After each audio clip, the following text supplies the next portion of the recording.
As the great internet man said, sometimes you gotta sack a piece to win the game. This is white to play and win. See what you can do, see what you can come up with. Give it a good 2 to 3 minute think and try and win. Don't fall for the pitfalls. There are a ton of them in this position.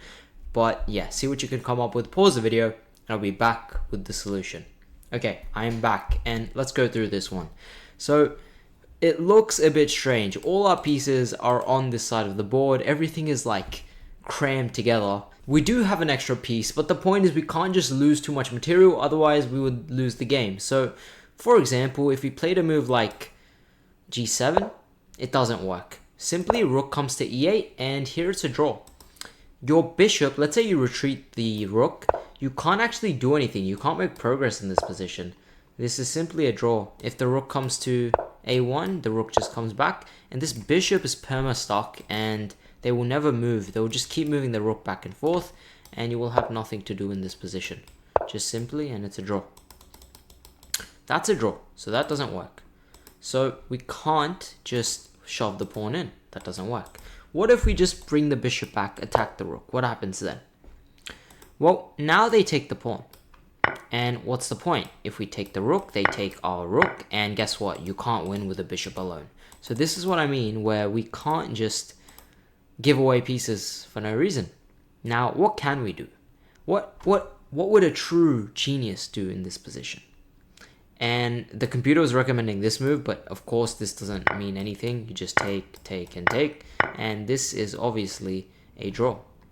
So the true move to win the game is to play the move rook g7. And it goes back to the quote I said at the beginning of the video. I don't remember what I said, but it was something along the lines of you gotta sack a piece to gain the win. And yeah, you gotta sack the bishop. And the point is you remove the bishop from the board. It was being annoying. It was like stuck in. We couldn't use the rook for that square. Now we give a check. Now the king comes back.